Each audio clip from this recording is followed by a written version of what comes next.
बहुजी के पेटवा में पीराय अंगनवा में लोटेलिन हो सासु देहालिन भोसऊ लेके घरवा की होरी लाजन मिगैल हो सुनी लेहलन लहुरु देवरवा धगरिन बोलावेलन हो तब से सुनी गैल भसुरु गोसाई तब भजना बजावेलन हो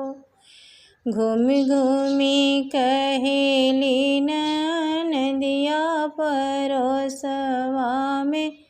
धावेली हो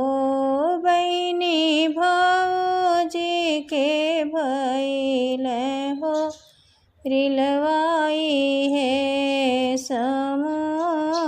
समझावेली हो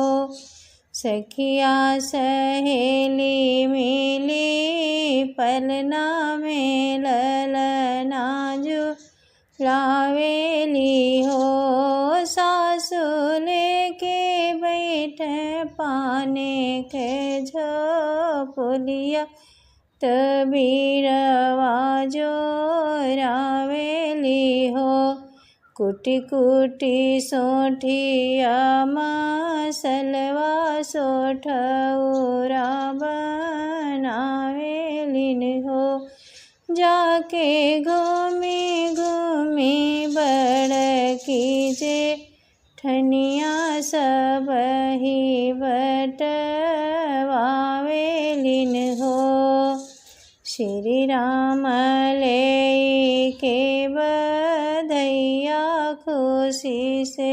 अपने धावेलिन हो शोभा हीरा रतन और सोना मोतिया त सब ही लुटावेलिन हो।